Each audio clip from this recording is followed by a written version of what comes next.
If you believe we live in a world under divine control, why should evil exist at all? 악이란 무엇일까요? 악은 어디서 오는 걸까요? 충분히 선하게 살아갈 힘이 인간에게 있음에도 불구하고 역사는 늘 그 반대편의 악을 증명해 왔습니다. 선하게 살 수 있는 인간이 왜 악을 택하는지 이 오래된 질문은 한 번도 인류를 떠난 적이 없죠. 그래서 악이란 무엇인지 질문해 보기로 했습니다. 특히 일상에서 좀 더 접하기 쉬운 악성 나르시시즘을 중심에 두고 살펴보도록 하겠습니다. I was in the FBI for 25 years. In 2009, you wrote a book called Narcissists Among Us. Yes.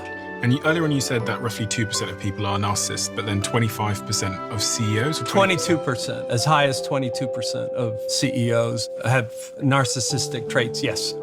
So, well, we have to keep in mind, well, what do we mean by narcissist? This is a person that overvalues themselves, but has to devalue others.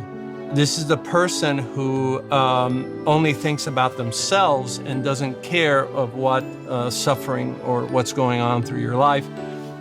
Wants you to be loyal, but is not loyal to you. Is disinterested in your personal affairs, but wants you to be interested in theirs. There is your malignant narcissist. Oh, and by the way, they inherently tell lies, but expect you to tell the truth to them. Now, the effect is, well, if first is recognizing that they're going to devalue us. Now, sometimes they devalue you by not inviting you to meetings or sharing information, but many times it's by the way they treat you, yelling at you, being disparaging. I mean, I have some things that are horrific. What I can tell you is that the arc of the trajectory does not favor you, that these individuals are so caustic, they're so toxic, that eventually they will victimize you physically, mentally, emotionally, physiologically, or financially. You'll be victimized. Try to get out as soon as you can. And that's the only advice that... A scene where Mena would be judged on the balance of good and evil he had done. This is all funerary procession. Okay. He's brought here, finally, in front of the god Osiris.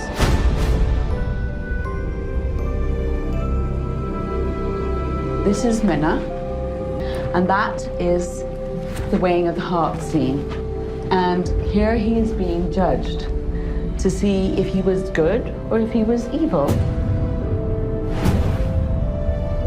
In front of Osiris, the god of the underworld, Mena's heart is weighed against the goddess of truth, Maat. While Thoth, her husband, writes down the judgment.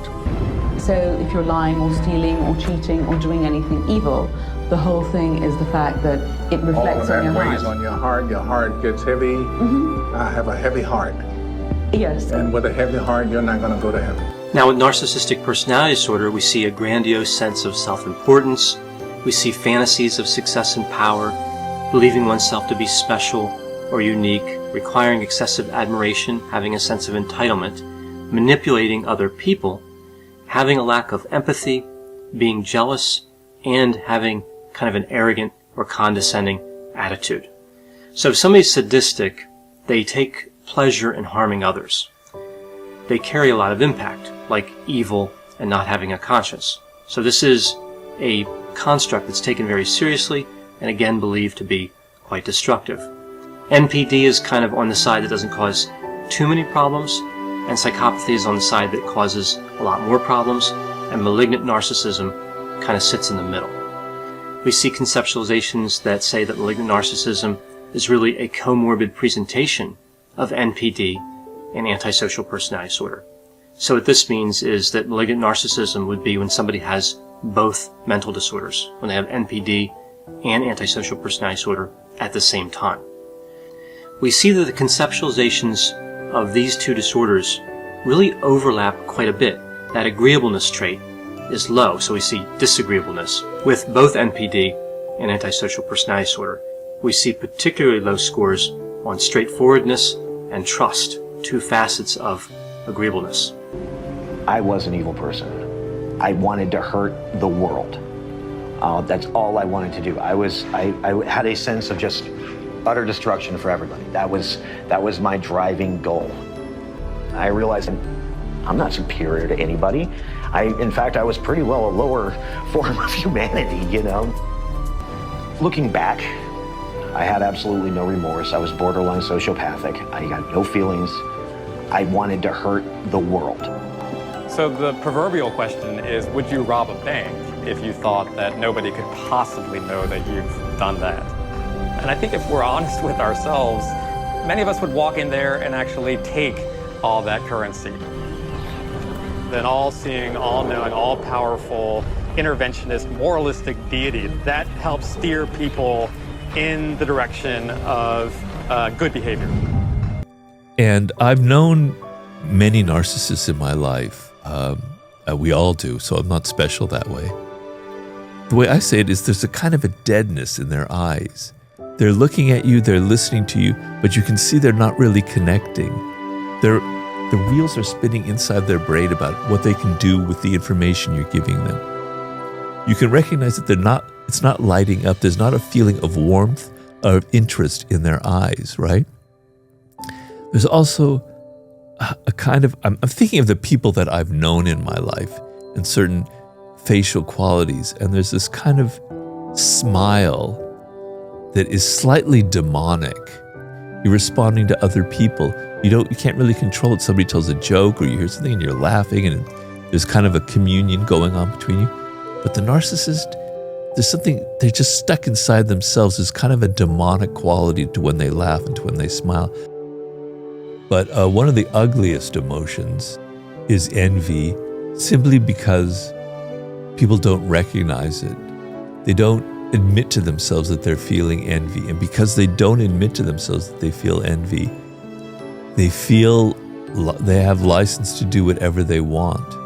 So a lot of murders, a lot of terrible crimes, a lot of sabotage have been committed out of envy of the person that you're dealing with. But you never admit it to yourself, because envy means that you feel inferior to someone else. You wish you had what they have. Humans don't like to admit that they're inferior, that somebody has something that they wish they had. So we justify it to ourselves. We say, they're really a bad person. They're evil. They're inconsiderate. They're all full of themselves. They're arrogant. It's actually stemming from us. It's stemming from the fact that we wish we had what they had. We feel envy. And because we justify it as it's their problem, we're now justified to commit terrible things to them, spying on them, hurting them, sabotaging them. The other emotion that can lead to evil actions are people who are so certain of, they know the truth, they know what is going on, they know the answer to everything. Because they know what is happening, they're willing to do anything, right?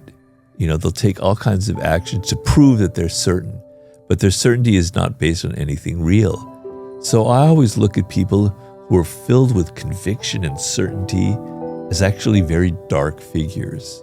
The warm human quality that you want is you don't know. You're uncertain. You're not sure this is exactly the right thing to do. You're not killed by doubt. You're not able to not take any action, but you always have a sense of, maybe I don't know what's right. Maybe I have to think more deeply about it.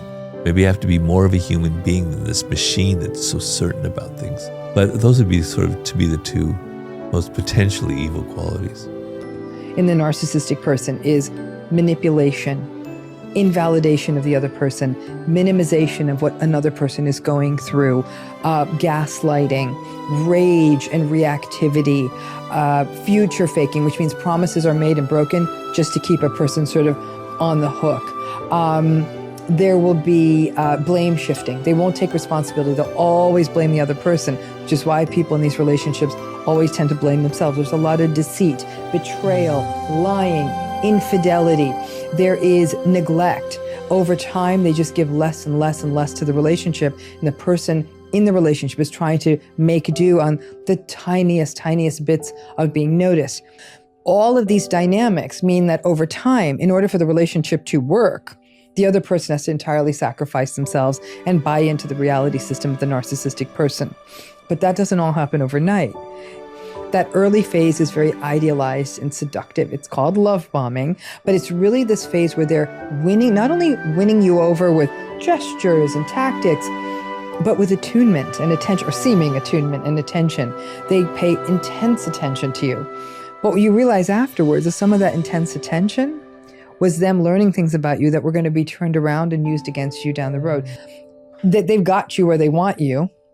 Then there's sort of almost, narcissistic folks are also very novelty seeking. They kind of get bored easily. And then over time, there can be a real process of discard. They just really, it can feel like they just don't care at all anymore.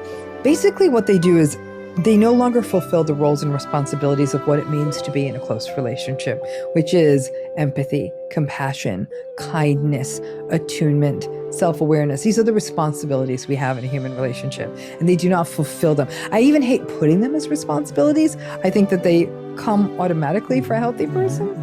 And gaslighting is, I'm trying to alter your reality into mine. I'm trying to make you question how other people perceive you, including myself, how you perceive yourself.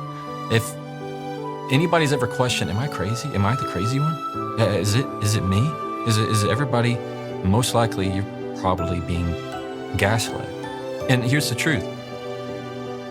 They can never be happy for anybody but themselves.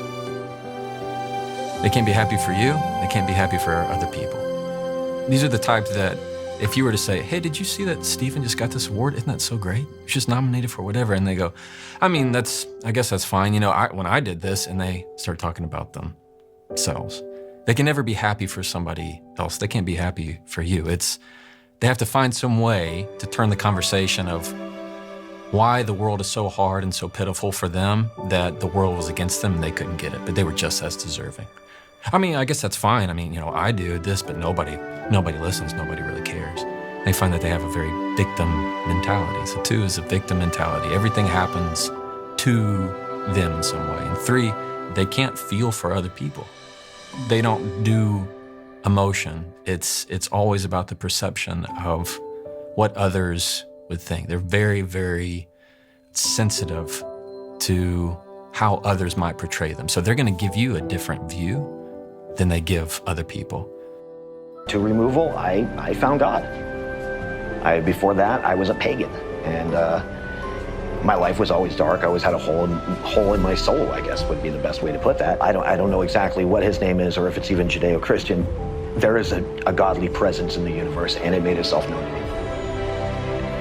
It helped me realize that there is good and evil in all of us. And my goal now is basically, when I just leave this world, a better place than when I got into it, you know? Thoughts that evil just exists and there's no hope. But you represent the hope of the world. We all eventually come face to face with evil.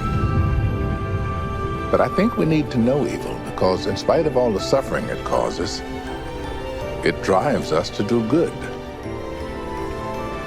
Without evil, how would we have ever developed our unique human characteristics?